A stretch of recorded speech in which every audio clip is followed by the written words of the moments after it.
Feliz por poder servi-los da mesa do Senhor. Eu tenho uma palavra de Deus para compartilhar com você. Eu quero convidar você a abrir sua Bíblia no Evangelho de Mateus, no capítulo 4. E nós vamos ler do verso 1 até o verso 10. Mateus capítulo 4, de 1 a 10. O texto sagrado diz: a seguir Jesus foi levado pelo Espírito ao deserto para ser tentado pelo diabo. E depois de jejuar 40 dias e 40 noites teve fome. Então o tentador, aproximando-se, disse a Jesus: se você é o Filho de Deus, mande que essas pedras se transformem em pães. Jesus, porém, respondeu: está escrito, o ser humano não viverá só de pão, mas de toda a palavra que procede da boca de Deus. Então o diabo levou Jesus à cidade santa e colocou-o sobre o pináculo do templo e disse: se você é o Filho de Deus, jogue-se daqui, porque está escrito, aos seus anjos ele dará ordens a seu respeito, e eles o sustentarão nas suas mãos para que você não tropece em alguma pedra. Jesus respondeu: também está escrito, não põe à prova o Senhor seu Deus. 8. O diabo ainda levou Jesus a um monte muito alto, mostrou-lhe todos os reinos do mundo e a glória deles e disse: tudo isso lhe darei, se prostrado você me adorar. Então Jesus lhe ordenou: vá embora, Satanás, porque está escrito, adore o Senhor seu Deus e preste culto somente a Ele. Algo que me chama a atenção nesse texto é que nas 3 tentações que nós temos, que não foram necessariamente as únicas, em Lucas capítulo 4, que nós temos o relato desse mesmo momento de tentações, o verso 13 termina dizendo assim: acabadas que foram toda sorte de tentações. Então provavelmente nós temos aqui as 3 finais, né? Mas o que me chama a atenção é que nesse relato, nos 3 momentos de confronto e tentação, Jesus responde a Satanás com a frase: está escrito. E eu quero tomar justamente essa frase como tema da mensagem hoje. Você pode repetir isso comigo? Diga: está escrito. E acredito que isso aponta a importância de viver pela palavra de Deus. Obviamente a palavra de Deus nos foi dada por meio das escrituras, né? A expressão escritura já aponta para isso. E quando você olha para o ensino de Jesus, você percebe que não apenas no momento como esse, mas ao longo de todo o seu ensino, Jesus usou muito a expressão está escrito. Ele, por meio dessa frase, reconhece que nós precisamos da palavra de Deus, precisamos viver por ela, né? Ela é o alimento para o nosso espírito, mas ela também é o padrão de conduta, é o padrão de comportamento. Então, diante de toda a proposta de Satanás, Jesus está dizendo: o que determina o meu comportamento é aquilo que a palavra de Deus diz, que a Bíblia diz. Aliás, é interessante observar que a expressão escritura, ela aparece, isso pode variar um pouco de acordo com a versão, com a tradução, mas a palavra escritura, ela aparece 32 vezes só no Novo Testamento. A expressão escrituras, no plural, mais 23.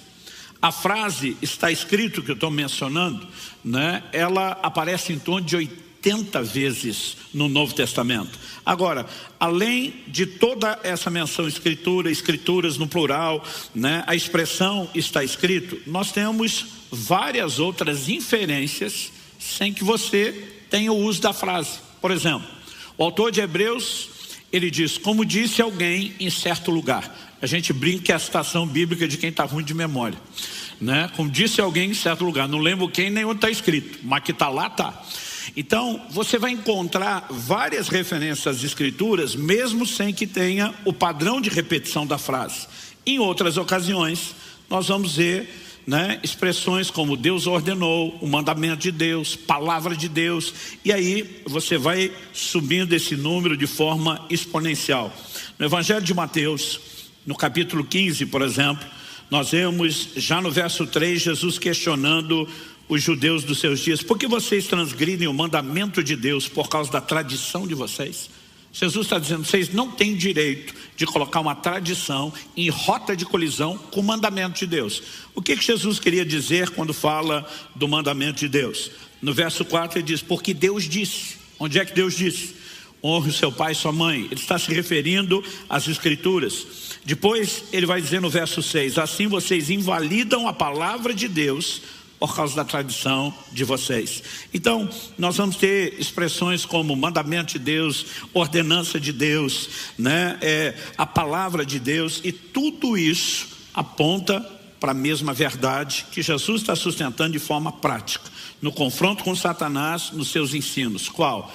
Nossa vida é guiada, é regida pela palavra de Deus. Ela não é apenas o nosso código de fé, ela também é o código de conduta, ela é a determinação do que cremos, ela estabelece os limites, os parâmetros da nossa fé, e é muito importante que a gente possa compreender isso. Mas eu acredito que de tempos em tempos é importante que a gente seja não só instruído, mas lembrado, né, de que a autoridade desse livro, tão importante a ponto de Jesus dizer, tudo o que eu faço está dentro dele. A autoridade desse livro, que é quem interpreta a si mesmo, né? Eu gosto dessa frase que eu ouvia meu pai dizer muito, é a Bíblia que explica a Bíblia. Quando Jesus responde à primeira tentação de Satanás dizendo, está escrito, o diabo entra na próxima tentação, por que é que você não pula do pináculo do templo? E aí o diabo vai dizer, porque está escrito, aos seus anjos dará ordem a teu respeito, para que te guardem em todos os teus caminhos, né? Qual é a resposta de Jesus? Jesus diz, também está escrito. Quando ele volta com também está escrito, ele não estava dizendo que o diabo citou um texto errado. O texto que ele citou estava correto, ipsis literis, mas a aplicação, ela estava em colisão com outras porções das Escrituras. E é o que eu e você precisamos entender, que esse livro é completamente harmônico, o que por si só já é um grande milagre. Como se você simplesmente, né, começa a avaliar a produção desse material, e daqui a pouco nós já vamos dar o detalhe de quanta gente, em quanto tempo participou, contribuiu, usadas por Deus para nos fornecer esse material, como nós podemos ter algo que ao longo da história, não apenas, né, nunca pode ser descredibilizado, como pelo contrário, sustenta a sua autoridade, porque fala antecipadamente de coisas que ainda iriam acontecer. Nós já temos muitas profecias que se cumpriram à risca e temos outras que seguem se cumprindo. Então, ao que eu e você precisamos reconhecer é que há uma autoridade por trás desse livro. E essa autoridade é a sua inspiração divina. Você pode dizer amém? Então, quando eu pergunto se pode dizer amém, você pode dizer posso ou não posso. Eu não tinha pedido para vocês falar amém, estou brincando, vamos lá. E 2 Timóteo, é que normalmente eu tenho que pedir 2 vezes, vocês responderam tão rápido, tão intenso, que eu fiquei até impressionado. Segunda carta de Paulo a Timóteo, no capítulo 3, nos versos 16 e 17, ele diz assim, toda a Escritura é inspirada por Deus e útil para o ensino, para a repreensão, para a correção, para a educação na justiça, a fim de que o servo de Deus seja perfeito e perfeitamente habilitado para toda boa obra. Eu vou pedir de vez em quando, só para efeito didático, que você repita algumas frases comigo. Então, o início desse verso 16, você pode repetir comigo? Diga, toda a Escritura é inspirada por Deus. Então, gente, para nós o importante não é só reconhecer Escritura inspirada, mas toda Escritura é inspirada por Deus. Então, olhamos para esse livro e reconhecemos a inspiração divina.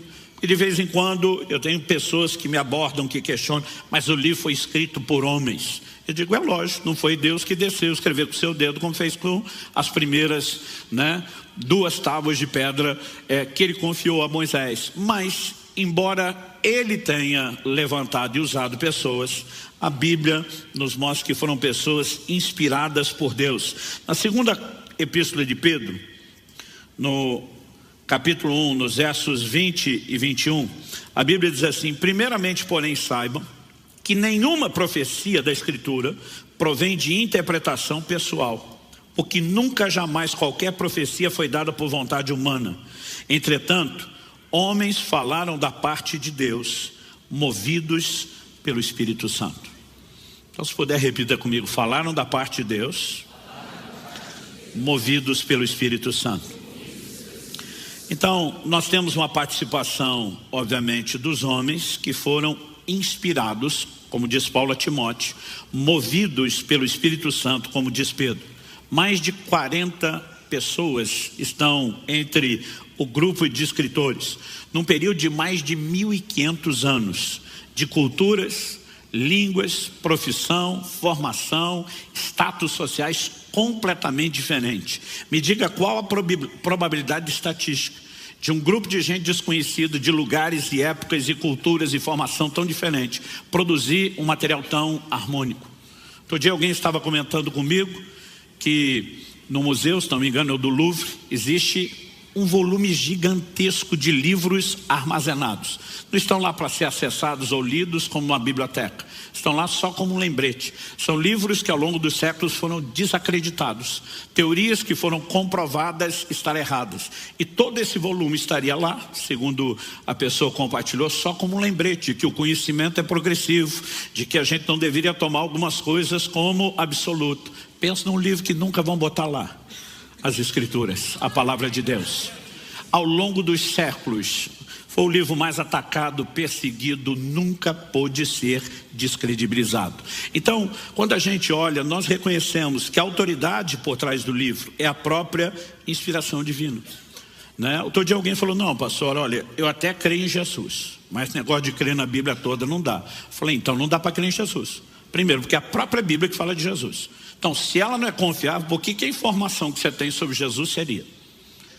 Falei, além disso, mesmo que você diga, não, eu tenho uma experiência com o próprio Jesus. Aí você olha para o fato de que ele validou as Escrituras. Jesus reconheceu os livros do Antigo Testamento, denominando-os de Escrituras. Em João, no capítulo 5, no verso 39, diz, examinais as Escrituras, porque julgais ter nelas a vida eterna, e são elas que dão testemunho a respeito de mim. Jesus não só diz que por meio das Escrituras nós acessamos e encontramos a vida eterna, mas nós chamamos isso na teologia de convergência bíblica. Toda a Escritura aponta para a pessoa e a obra de Cristo. Quando você olha para o próprio ensino de Jesus, ele deixou claro, não existe a possibilidade de viver ou experimentar salvação sem isso. No episódio lá de Lucas 16, de 27 a 31, quando a Bíblia fala a respeito do rico e do Lázaro, e o rico depois de morto está implorando, né, a Abraão dizendo, pai, eu te peço que você mande Lázaro à minha casa paterna, para que ele dê testemunho, meus irmãos precisam ouvir isso a fim de que não venham para esse lugar. Jesus diz que a resposta foi, eles têm Moisés e os profetas, ouçam-nos. Em outras palavras, a Escritura já foi dada para que eles possam crer. Esse é o meio através do qual Deus fala. Esse é o meio através do qual Deus se revela. Esse é o meio através do qual Ele dá testemunho. Esse é o meio pelo qual a própria fé pode ser gerada nos ouvintes. E ele diz, não, mas se alguém for dentre os mortos, eles vão se arrepender, vão se deixar convencer. A resposta é, se não ouvem Moisés e os profetas, também não se deixarão convencer, mesmo que alguém ressuscite dentre os mortos. Né? A base e o fundamento da fé, da revelação, do entendimento de tudo que Deus tem, parte das Escrituras. E se você olhar o ensino de Jesus, ele validou não só as Escrituras de uma forma geral, mas quando faz referência aos personagens das histórias bíblicas. Detalhe, inclusive aquelas que alguns de nós ficamos olhando, mas será que na história da carochinha? Jesus fala, outro dia um falou para mim, não pastor, eu creio assim na Bíblia quase toda, mas negócio de Adão e Eva não dá para engolir, né? Eu falei, Jesus falou sobre Adão. Se você não puder validar isso, ignore a pessoa de Jesus. Outro dia um falou, não pastor, eu só tenho dificuldade com Noé. Eu falei, Jesus falou a respeito de Noé, do episódio do dilúvio, né? Falou a respeito de Ló, ele falou a respeito, o que inclui a destruição de Sodoma e Gomorra, ele falou a respeito de Moisés, Davi, de Salomão, de Daniel, de Jonas. Outro dia alguém falou, pastor, o senhor acredita mesmo que o peixe engoliu Jonas? Eu falei, se a Bíblia dissesse que o Jonas engoliu o peixe daquele tamanho, eu também acreditaria. Então, você simplesmente não pode olhar para Jesus, os seus ensinos, e ignorar que ele fundamentou, baseou tudo por meio da própria Escritura. Interessante que até na forma de ensinar, Jesus tocava as pessoas dos seus dias a partir de uma perspectiva e entendimento que eles tinham, inclusive da divisão das Escrituras. Em Lucas, no capítulo 24, no verso 44, né, a Bíblia nos mostra Jesus, depois da ressurreição, falando a uns discípulos, e diz, A seguir, Jesus lhes disse: são essas as palavras que eu lhes falei, estando ainda com vocês. Era necessário que se cumprisse tudo o que está escrito a respeito de mim, na lei de Moisés, nos profetas e nos salmos. Aí o verso 45 diz: então lhes abriu o entendimento para compreenderem as escrituras. Ele, além de trazer explicação, fundamentação, apontando texto a texto, ele os ajuda a ter a compreensão de como tudo aquilo apontava para ele. Mas o curioso é que, ao usar essa expressão, né, o que está escrito a respeito de mim, na lei de Moisés, Pentateuco, os 5 primeiros livros, nos profetas e nos salmos, ele está falando da ordem em que os livros do Antigo Testamento eram dispostos para os judeus, que é diferente da que nós temos hoje, né? Então, eles foram armazenados dessa forma, de maneira que os salmos, os livros poéticos, que para nós hoje estão no meio do Antigo Testamento, para eles estavam no fim. Até o agrupamento, a forma de dividir, ele faz questão de observar isso. Interessante, inclusive, que em outros ensinos, por exemplo, num deles, em Mateus, no capítulo 23, no verso 35, Jesus fala assim: para que recaia sobre vocês todo o sangue justo derramado sobre a terra, desde o sangue do justo Abel até o sangue de Zacarias, filho de Baraquias, a quem vocês mataram entre o santuário e o altar. Outro dia alguém perguntou, falou: pastor, o Abel nós sabemos quem é, mas quem é o tal do Zacarias, filho de Baraquias? Esse registro está em 2 Crônicas 24. Na disposição dos livros, junto com os salmos, alguns desses livros históricos estavam agrupados por último. Então Jesus está dizendo literalmente do primeiro ao último homicídio. Seria como hoje na nossa linguagem dizer de Gênesis a Apocalipse, que é a ordem como os livros estão sistematizados.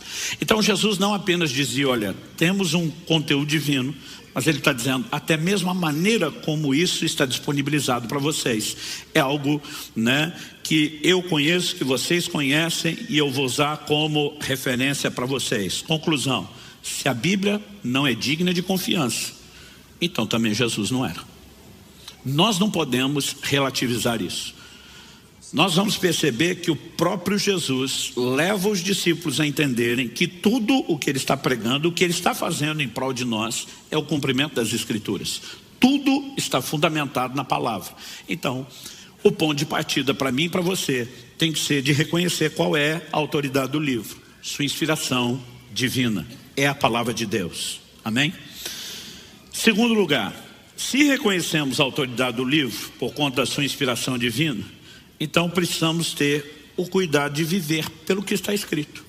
Se é de fato a palavra de Deus, se é Deus por meio desse livro, não apenas falando conosco, mas se revelando, né? A Bíblia se refere a Deus como Deus invisível, que nunca apareceu com nenhuma forma.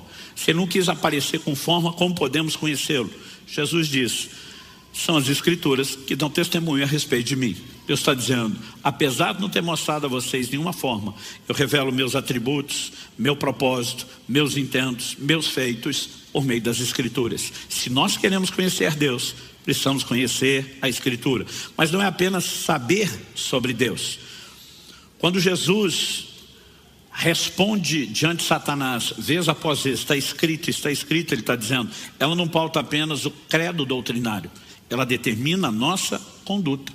E esse era um fundamento claro desde o Antigo Testamento, desde a Velha Aliança. Deixa eu ler para você Josué, capítulo 23.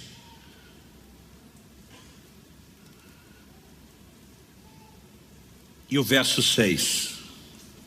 Eu creio que isso resume bem essa fala. Ela é muito repetida ao longo da Bíblia. Eu quero tomar um texto que expresse isso com clareza. Portanto, esforcem-se muito para guardar e cumprir tudo o que está escrito no livro da lei de Moisés, para que dela não se afaste, nem para a direita, nem para a esquerda. Esforcem-se muito.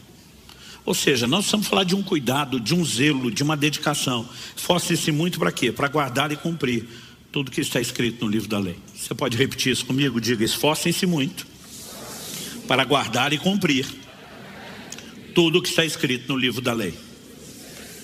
Então, essa sempre foi a mentalidade que pautou a construção da nossa fé. O próprio Jesus, ao anunciar o Evangelho, né? Hebreus capítulo 2, verso 13 nos diz que a salvação foi anunciada inicialmente por Nosso Senhor e continuada depois pelos que a ouviram. Ou seja, o que os apóstolos fazem é dar continuidade à mensagem que Jesus pregou. Na verdade, todos os detalhes do evangelho que eu e você temos, né, foram uma ordenança do próprio Jesus. Quando você olha, por exemplo, para o final do evangelho de Lucas, no capítulo 24, o Senhor os comissiona a pregar, né? Verso 46, disse-lhes: assim está escrito que o Cristo tinha de sofrer, ressuscitar dentre os mortos no terceiro dia, que em seu nome se pregasse arrependimento para a remissão de pecados a todas as nações, começando em Jerusalém. E diz: vocês são testemunhas dessas coisas. Para esse grupo a quem Jesus está se dirigindo, Atos capítulo 1, verso 4, diz que depois da ressurreição, verso 3, perdão, o texto diz: depois de ter padecido, Jesus se apresentou vivo aos seus apóstolos com muitas provas incontestáveis, aparecendo-lhes durante 40 dias e falando das coisas relacionadas com o reino de Deus. Apesar de nós termos o relato de uma aparição aqui, outra ali, a Bíblia diz: por 40 dias antes de ser assunto aos céus, o Senhor aparece, fala das coisas do reino de Deus, calibra essa liderança a respeito da mensagem a ser pregada. Quando você vê o apóstolo Paulo, que não era parte desse grupo, converte depois, mas para quem Jesus apareceu várias vezes, ele vai em momentos como o da ceia dizer: porque eu vos entreguei o que também recebi. Ele não estava naquela ceia quando Jesus falou, mas ele disse: eu vou entregar para vocês o que eu recebi do Senhor, que na noite em que foi traído. Ou seja, toda essa mensagem inicialmente anunciada por Jesus, continuada depois pelos apóstolos, era baseada onde? Ela era fundamentada no ensino bíblico, na palavra de Deus, em tudo aquilo que estava escrito, né? Eu mencionei agora Lucas 24, mas se você voltar um pouquinho, você vai perceber que toda a conversa de Jesus ali em Lucas 24, depois da ressurreição com os discípulos, é fundamentar, é pautar isso por aquilo que a Bíblia diz. Ele olha para os discípulos com os quais ele está conversando ali a caminho de Emaús, e o verso 25 a 27 diz assim: então ele lhes disse: como vocês são insensatos e demoram para crer em tudo que os profetas disseram. Não é verdade que o Cristo tinha de sofrer e entrar na sua glória?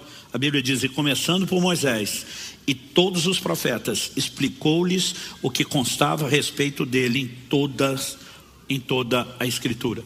Então, a cautela, o cuidado de Jesus de mostrar toda a fé de vocês, a mensagem de vocês, a salvação, a minha obra, está fundamentada naquilo que a palavra de Deus diz. Isso precisa gerar em mim e em você o mesmo zelo, a mesma resposta, o mesmo cuidado de viver pelo que está escrito. Amém? Em primeira carta de Paulo aos Coríntios, no capítulo 4, no verso 6, o apóstolo Paulo diz o seguinte: meus irmãos, apliquei essas coisas figuradamente a mim mesmo e a Apolo, por causa de vocês, para que por nosso exemplo vocês aprendam isto. O quê? Não ultrapassem o que está escrito. Outras traduções diz: para que vocês não vão além do que está escrito. Quando ele está dizendo não ultrapasse o que está escrito, ele está dizendo: você não tem direito de crer em nada que não esteja na Escritura, você não tem direito de fazer ou se comportar além do que está estabelecido nas Escrituras. Ou seja, claramente ela é o parâmetro da nossa fé, das nossas convicções e também da nossa conduta. Isso não é apenas a realidade do Novo Testamento. No Antigo Testamento, essas mesmas verdades eram promovidas por Deus. Isaías, no capítulo 8, verso 19, a Bíblia diz: quando disserem a vocês, consultem os médios e os adivinhos que sussurram e murmuram. Será que um povo não deveria consultar a Deus, o seu Deus? A favor dos vivos se consultarão os mortos.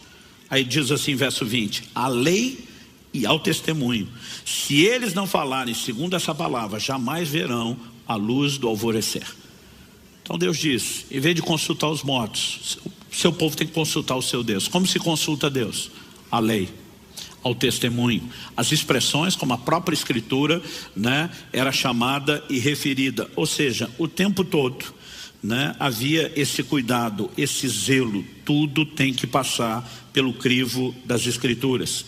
Em Atos, no capítulo 17, no verso 11, a Bíblia diz que o apóstolo Paulo sai de Tessalônica, depois de ter pregado, agora vai para Bereia, E quando chega em Bereia, a Bíblia diz assim: ora, estes de Bereia eram mais nobres do que os de Tessalônica.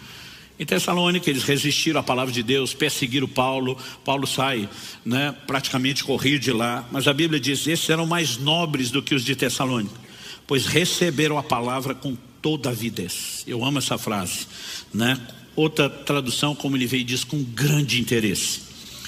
A Bíblia diz: examinando as escrituras todos os dias, para ver se as coisas eram de fato assim. Quando a Bíblia define nobreza, não parte do pressuposto da ingenuidade. Qualquer coisa que disse em nome de Deus eu aceito.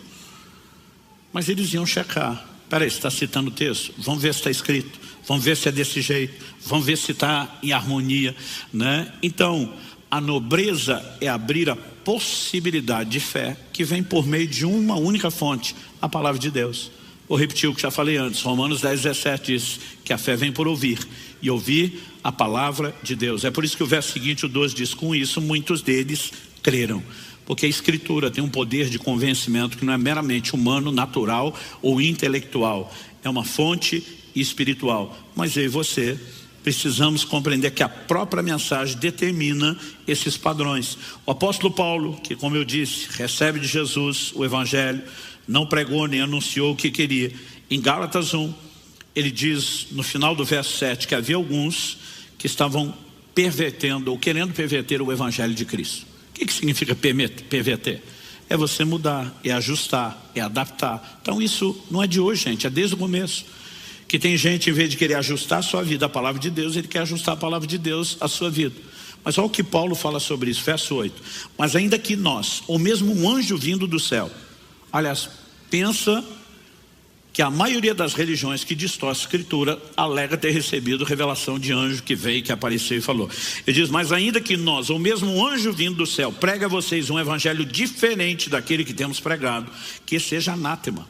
A palavra anátema, na melhor das hipóteses, abominável, na pior, maldito. Ele diz: seja anátema, como já dissemos, e agora repito: se alguém está pregando a vocês um evangelho diferente daquele que já receberam, que esse seja anátema. Paulo diz: está aqui, foi bem determinado, A escritura nos foi comunicada, foi apresentado. Não há absolutamente necessidade de se mudar nada. Curioso é que o apóstolo Pedro escreve na sua segunda epístola, e ele vai fazer menção dos escritos de Paulo. Em 2 de Pedro, no capítulo 3, ele diz nos versos 15 e 16: considerem a longanimidade de nosso Senhor como oportunidade de salvação, como também o nosso amado irmão Paulo escreveu a vocês, segundo a sabedoria que lhe foi dada. Ele reconhece Paulo como instrumento que estava abençoando, orientando a igreja, com uma sabedoria singular recebida de Deus. E diz no verso 16: ao falar a respeito desses assuntos, como de fato costuma fazer em todas as suas cartas, nelas há certas coisas difíceis de entender. Para nós que estudamos, o apóstolo Paulo, e encontramos um monte de coisa difícil de entender, o consolo é dizer que até Pedro achava difícil. Mas eu acho que Pedro não está falando só do nível pessoal. Pedro sabe que existem níveis distintos de maturidade. Então o apóstolo Paulo fala que a criança precisa de leite e que ela é inexperiente na palavra da justiça. Na verdade, o livro de Hebreus fala isso, mas Paulo vai repetir em 1 Coríntios 3 algo muito parecido. Mas ele diz assim: olha, o autor de Hebreus, temos muitas coisas que dizer e difíceis de explicar. Difícil de explicar só por uma questão de mentalidade e raciocínio. Ele diz: não, porque vocês se tornaram tardios em ouvir. Existem pessoas que não têm estrutura por entendimento, de crescimento espiritual. Mas aí ele diz assim: nelas há certas coisas difíceis de entender, que aqueles que não têm instrução e são instáveis deturparão, como também deturparão as demais escrituras para a própria destruição dele. O que é interessante é Pedro dizer: não só estão distorcendo o que Paulo está falando, eles distorcem as demais escrituras. Mas ao dizer as demais escrituras, o apóstolo Pedro, que andou com o Senhor Jesus, um dos primeiros grandes líderes da igreja, está chamando as epístolas de Paulo do quê? De escrituras. Ou seja, já nos dias dos apóstolos, eles reconheceram que além de toda a fundamentação, que as próprias cartas de Paulo tinham em cima do Velho Testamento, elas eram parte das escrituras, e ele estava dizendo: a gente tem que andar nelas e não pode deturpá-las. Aonde isso deve nos levar? A um cuidado Há um zelo, né? Zelo este que foi, não vou dizer restaurado, mas que volta a ser promovido na época da Reforma Protestante. A igreja, espiritualmente falando, entra em declínio, negocia verdades ao longo da história, mas a partir da Reforma Protestante, uma, né, das ênfases, das teclas nas quais se batia, eles falam muito das 5 solas, sola Escritura, somente a Escritura. O que nós cremos é aquilo que a palavra de Deus diz. Agora, em terceiro e último lugar, se reconhecemos o que eu falei em primeiro, a autoridade do livro, que vem da inspiração divina e é a palavra de Deus. Se isso gera em mim e em você o cuidado de dizer, não, nós só podemos viver, crer naquilo que está escrito. Então, terceiro e último lugar, para viver pela palavra, nós temos que conhecê-la. Isso significa o quê? Que todos nós temos uma responsabilidade de conhecer a Escritura. Em Mateus 22, 29, Jesus diz, errais, não conhecendo as Escrituras. Toda pessoa que não conhece a Bíblia vai errar no comportamento, vai errar no credo, vai errar nas convicções. Porque se não estamos de posse da revelação que Deus oferece, certamente nos faltará algo e haverá equívoco, seja nas nossas crenças, seja no nosso comportamento. Então, como podemos fazer? Na verdade, não é nem só como, o que eu e você devemos fazer. Há uma determinação bíblica, que na verdade é um imperativo, não é bem um hashtag fica a dica, né? Colossenses 3,16, que a palavra de Cristo habite ricamente em vocês. Outras traduções só dizem, habite ricamente em vós a palavra de Cristo. Ou seja, não só habite, mas ricamente. Você tem que estar cheio de Bíblia. Eu li uma ilustração no livro quando era ainda adolescente, honestamente não tenho certeza de que livro foi, mas o autor dizia que o crente tem que estar cheio de Bíblia, como uma esponja está cheia de água. Você pega uma esponja que está assim totalmente encharcada, onde você cutuca, sai o quê? Água. Transborda aquilo do qual está cheio. E ele dava um exemplo.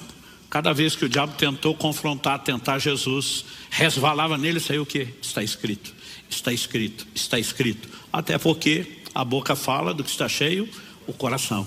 E nós precisamos que a palavra de Deus habite ricamente em nós. Agora, não vai ser transferida por download automático quando você dorme, por isso osmose, nada disso. Isso significa que se está escrito, nós temos que ler. De vez em quando ouço um dizer, não gosto de ler. Eu digo, olha, tem um monte de coisa que você pode até dizer que não gosta, mas não dá para não fazer. E ler é uma delas. Mesmo que você não queira ler tudo, no mínimo tem que ler Bíblia. E nós precisamos aprender a importância de ler a palavra de Deus, de meditar nela e além, de estudar. Estudar a capacidade de sistematizar, de questionar, né? De poder enxergar o quadro maior além das afirmações isoladas. Então deve haver uma via de leitura bíblica que deveria ser diária. Antigamente as pessoas não tinham acesso à Bíblia como eu e você temos. Aí Deus diz no livro de Deuteronômio, o rei que se assentar no trono tem que ter uma cópia da lei. Era luxo de poucos. Além dos sacerdotes que faziam cópias manuais, as pessoas não podiam cada um ter sua própria Bíblia. Mas Deus diz que quem vai governar o povo tem que ter. Por quê? Deus diz para que leia o livro da lei todos os dias da sua vida. Então não era uma determinação para todo mundo quando ninguém tinha acesso. Agora, a partir da Revolução Gráfica de Gutenberg, quando a Bíblia se torna um livro popular, cai na mão do povo, né? Nós começamos lentamente a viver uma revolução. Hoje você não precisa nem de matéria impressa, você baixa download gratuito no telefone, aonde você quiser, nos seus dispositivos eletrônicos. Então assim, o acesso é muito fácil, mas nós precisamos valorizar, começando a leitura, depois partindo para a reflexão, mas tem que envolver estudo. Quando Jesus diz examinais as Escrituras, ali está falando de estudo dedicado, minucioso. Então nós precisamos desse processo. E honestamente, eu fico olhando para muito crente que espiritualmente está desnutrido. A palavra é alimento para o seu espírito, a palavra é alimento para a sua fé, mas não abre Bíblia. E por mais que a gente seja uma igreja que dá ênfase e ensino aqui aos domingos, meu querido, você malemar vai sobreviver na sua fé só com uma hora de ensino semanal. Aliás, quanto mais você lê e medita na palavra, melhor você pode agir com a nobreza dos bereanos. Vamos ver se realmente está lá. Vamos ver se as coisas realmente são assim. Então, nós temos que nos encher da palavra. Você pode dizer amém? Um dia alguém me perguntou: pastor, o senhor começou a estudar a Bíblia por causa do seu chamado para ensinar? Falei, não. Eu comecei a estudar a Bíblia porque eu queria viver. Eu queria experimentar. E depois, empolgado com o que eu estava experimentando, eu comecei a ter o desejo de repartir. Foi só lá na frente que eu entendi o chamado de Deus. Mas interessante que até sobre isso a Bíblia fala. Esdras capítulo 7, verso 10, fala de Esdras, o grande sacerdote reformador do período pós-exílio de Babilônia. E a Bíblia diz: porque Esdras pôs no coração o propósito de buscar a lei do Senhor, cumpri-la e ensinar em Israel os seus estatutos e os seus juízos. Então, um propósito tríplice. Em primeiro lugar, buscar a lei do Senhor, tem que conhecê-la. Por quê? Porque senão eu não posso cumprir. Como é que eu vou praticar e viver pela palavra se eu não conheço? Mas além de buscar, agora que eu conheço, poder praticar, depois de viver, transbordar, ensinar, compartilhar. Então Deus quer que a gente busque, Deus quer que a gente viva a palavra, e Deus quer que a gente transborde a palavra. Nada disso será possível sem o primeiro passo do buscar. Eu vejo crentes às vezes com 10, 15, 20 anos de vida cristã que falam: não, eu nunca li a Bíblia de capa a capa. Eu digo: como assim? Como isso é possível? Porque simplesmente a pessoa olha, principalmente o livro impresso aquele tamanho, e diz muita coisa, né? A menos que você entenda que pode parcelar. Quando meu filho Israel, de vez em quando eu conto essa história aqui, fez 6 anos de idade, não foi algo que a gente planejou. Eu dei para ele o que eu chamei de uma Bíblia de gente grande, porque antes disso a gente dava histórias ilustradas, resumidas, naquele nível que a criança consegue absorver. O dia que ele nasceu, eu dei de presente uma Bíblia inteira, versão integral, mas era uma versão mais difícil. Aos 5 anos de idade, minha esposa é uma pedagoga, começou a ensinar meus filhos a ler. Ou seja, quando Israel fez 6 anos, a leitura já era razoavelmente boa. Então eu dei de presente para ele uma versão mais fácil. Se não me engano era uma Bíblia Viva, não me lembro qual versão, mas uma versão sem muita palavra rebuscada, difícil. Falei: filho, agora você já pode ler Bíblia de gente grande, e esse vai ser o seu presente de aniversário. Ele olhou para mim e fez a pergunta: pai, o que eu preciso para ler a Bíblia em 1 ano? Eu nunca tinha exigido isso dele, mas talvez ele ouviu a gente fazer comentários na igreja. E eu falei: filho, vamos fazer a conta? A Bíblia tem 1189 capítulos. Dividido pelos 365 dias do ano, a conta dá 3,25. 3 capítulos e 1/4 de capítulo por dia. Falei: para controlar esse 1/4 é difícil. Então, primeiro eu dei uma orientação e depois achei melhor a segunda. Falei: de segunda a sexta, dia de aula, você lê 3 capítulos. Sábado e domingo, que não tem aula, você lê 4. E eu falei: se você fizer isso todo dia, acorda, a primeira coisa que você faz, está garantido você ler a Bíblia em 1 ano. Faltavam uns 15, 10 dias para ele completar o aniversário de 7 anos. E terminou de ler a Bíblia a primeira vez. Se uma criança lê a Bíblia em 1 ano, não me diga que você não dá conta. Outro dia eu falei: não, pastor, minha vida é corrida. Eu falei: parcelo, um capítulo de manhã, um no almoço e outro antes de dormir. Não é possível que você diga que não tem tempo. Agora, normalmente a gente não se organiza e a gente não leva a sério a missão e a responsabilidade. Aos 7 anos ele leu a Bíblia a segunda vez. Aos 8 anos ele leu a Bíblia a terceira vez. Quando fez o aniversário de 9, ele fala: pai, se eu ler 7 capítulos da Bíblia por dia, dá 2 no ano. Eu falei: isso mesmo. Aos 11 anos de idade ele tinha lido a Bíblia 9 vezes. Ele me perguntou: quantas vezes o senhor já leu? Eu falei: é melhor parar de contar, que isso só deixa os outros orgulhosos. Então, eu e você podemos nos organizar. Sabe, de tempos em tempos nós temos um momento aqui como 100 dias na palavra. Vamos ler a Bíblia toda em 100 dias. Não significa que esse tem que ser o seu estilo sempre. Eu, por exemplo, no início de cada semestre, eu tenho me dedicado nos últimos anos a um jejum prolongado. Na maioria deles, eu leio a Bíblia toda durante o período do jejum. Para ler a Bíblia em 40 dias, tem que ler 30 capítulos por dia em média. E eu tenho me dedicado a isso. Não significa que isso tem que ser sempre, mas a gente precisa se organizar, se estimular. Para quê? Para que a palavra habite ricamente em nós. Quem está entendendo? Então, assim, desde já eu quero encorajar vocês, não só a lerem mais a Bíblia, mas em momentos onde a gente faz uma movimentação, né, como essa de chamar a igreja, é para que a gente possa fortalecer a consciência, possa fortalecer, né, esse bom hábito. Além do benefício pessoal do conhecimento, do alimento que você recebe para o seu espírito e para a sua fé, é lógico, como eu disse, o propósito final é que isso também não pare em nós e possa ser compartilhado. E só consegue compartilhar quem tem aquilo para poder oferecer. A gente mencionou antes em 2 Timóteo 3,16 que toda a escritura é inspirada por Deus. Mas a Bíblia diz que o ensino é útil para correção, para repreensão. E a Bíblia diz para que o homem de Deus seja completo e perfeitamente habilitado para toda boa obra. Então a palavra vai trabalhar em nós, vai nos transformar. Jesus em João 17, na oração sacerdotal, como a gente chama, ele ora pelos seus discípulos e diz: Pai, santifica-os na verdade. E diz: tua palavra é a verdade. Tiago capítulo 1 verso 21, recebei com mansidão a palavra em vós implantada, a qual é poderosa para restaurar a vossa alma. Salmo 19, 7, a lei do Senhor é perfeita e restaura a alma. O que é restaurar a alma? Quando eu e você nos convertemos, nós sabemos que a culpa de tudo que fizemos de errado foi removida. Mas vamos ser honestos, gente, muitos de nós trazemos marcas enormes na alma. E não existe nada que seja tamanha fonte de cura e restauração emocional como a palavra de Deus. Ela não vai gerar alinhamento só no comportamento. Ela vai trazer cura, restauração nas emoções. Quem está entendendo? Nós precisamos disso. É inegociável. Então, ao olhar declarações como essa tão repetida na Bíblia, está escrito, a pergunta é: eu e você tem uma capacidade de, diante do dia a dia, seja diante de tentações, diante de escolhas, poder dizer está escrito? Porque se eu e você não gastamos tempo com a palavra, nós não vamos conseguir chegar lá. Em 1 de Pedro, no capítulo 3, a Bíblia nos chama a estar sempre prontos e preparados, ou seja, é uma responsabilidade. Pronto e preparado para quê? O texto diz, 1 de Pedro 3,15, pelo contrário, santifiquem a Cristo como Senhor no seu coração, estando sempre preparados. Diga comigo, sempre preparados. Estando sempre preparados para responder a todo aquele que pedir razão da esperança que vocês têm. Tem gente que até crê, mas sequer consegue compartilhar ou explicar a sua fé. Ou sequer consegue sobreviver a ataques contra a sua fé.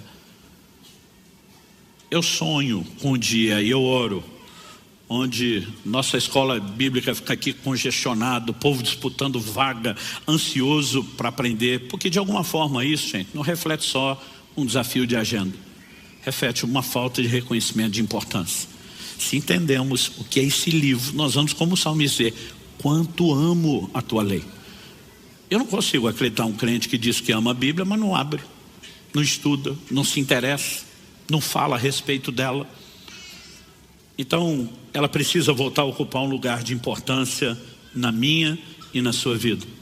O apóstolo Paulo escreve aos Coríntios, ele fala da reconciliação que nós recebemos em Cristo, mas ele vai dizer que o mesmo Deus que nos reconciliou em Cristo nos confiou a palavra da reconciliação. Basicamente a Bíblia está dizendo que nós somos reconciliados com Deus para reconciliar outros, repartindo a mesma palavra que nos alcançou. Aliás, a gente tem um mote aqui, né, relacionado ao nome da igreja, Alcance, que é em cima de Filipenses 3,12. Paulo diz: eu prossigo para alcançar aquilo pelo qual fui alcançado. E a gente usa a expressão alcançados para alcançar. A gente poderia dizer reconciliados para reconciliar, né? A mesma palavra que alcançou a mim e você tem que transbordar de mim e de você para a vida de outros. Mas para isso, nós vamos ter que familiarizar com o livro. Quem está entendendo, diga amém. Não vim aqui te apontar o dedo, te acusar de estar lendo pouco, mas eu quero te encorajar a fazer mais. Mesmo aqueles de vocês que amam a palavra, que amam as escrituras, nós podemos nos dedicar mais ao estudo, à compreensão, não apenas para ter informação, não apenas para fortalecer o credo doutrinário, mas para viver plena transformação e para que a gente não seja enganado. Quando você olha desde o Éden, qual é a manobra de Satanás quando você vê a conversa dele com Eva? Ele diz: por que você não come da árvore? Não, Deus disse. Não foi bem isso que Deus disse. É sempre uma tentativa de distorcer a escritura. Na tentação de Jesus nós vemos a mesma coisa, ele tentando aplicar de forma distorcida a escritura. Agora, o curioso é que a Bíblia nos adverte de que a mesma manobra segue sendo repetida. Em 2 aos Coríntios 11:3, Paulo diz: temo que assim como a serpente com a sua astúcia enganou Eva, assim também a mente de vocês seja corrompida e se afaste da simplicidade e pureza devida a Cristo. Ou seja, o diabo segue usando a mesma manobra, tentando distorcer a Bíblia. É por isso que nós precisamos ser fortalecidos, para como Paulo disse em Efésios 4,14, para que não sejamos arrastados, né, pelas ondas, levados de um lado para o outro por qualquer vento de doutrina. Hoje você vê cristãos que são expostos, né, ao engano muito rápido. E alguns estão na moda da boa intenção. Eu vejo novos convertidos que estão nessa sede de aprender.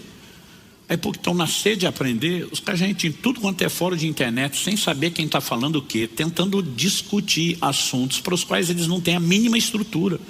Eles não têm nem o fundamento básico e estão tentando discutir aquilo que os teólogos estão brigando há 2000 anos. E muitas vezes isso para alguns não é sadio. Então, o melhor caminho, eu e você vamos nos enchendo da palavra, vamos aprendendo, vamos crescendo, e de acordo com a maturidade, aí sim a dieta vai mudando para você poder sair do leite para o alimento sólido. Mas nós temos a responsabilidade de nos encher da palavra de Deus. E esse, basicamente, é o meu encorajamento para você hoje, né? Apesar de construir toda essa lógica. Se o próprio Jesus tratou dessa forma, os apóstolos trataram, eu e você temos que viver pela palavra. A autoridade do livro é a sua inspiração, o zelo de viver, e para poder viver nós temos que conhecer, né? Eu acredito que a nossa capacidade de conhecer, entender, desfrutar Deus é proporcional à maneira como nós nos envolvemos com a palavra de Deus. Então ame a Bíblia, leia, medite, estude, procure crescer, né? Invista no conhecimento. A gente o tempo todo está recomendando materiais que te ajudam no conhecimento bíblico. Temos uma escola, né? Temos muitas coisas que apoiam essa estrutura, mas tem começado o seu envolvimento pessoal e diário com a própria Bíblia. Você recebe essa palavra em nome de Jesus? Vamos ficar em pé para parecer que está acabando.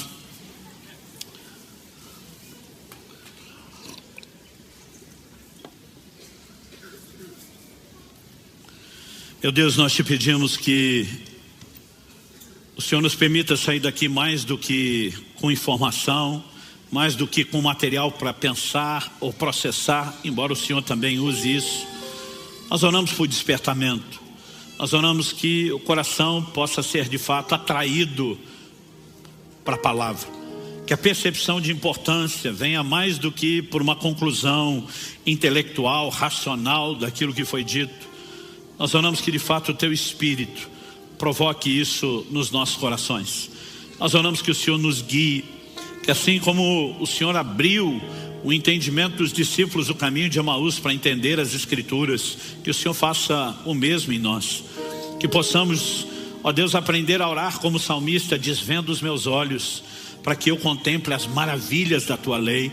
Que o nosso relacionamento com a Bíblia não seja apenas o cumprimento de uma obrigação, o esforço religioso de algo sem sentido ou sem emoção. Pai, nós oramos que possamos cavar cada vez mais fundo e experimentar cada vez mais a compreensão que o Senhor tem, a fé que provém das Escrituras, a convicção, a santificação, as experiências que virão por meio dela. Conduze-nos. Nós oramos em nome do Senhor Jesus. Que aquilo que o Senhor começou não só a falar, mas a fazer, transborde, valendo desse culto, dessa reunião, siga crescendo até cumprir plenamente o seu propósito. Nós te pedimos em nome de Jesus. Amém. Amém.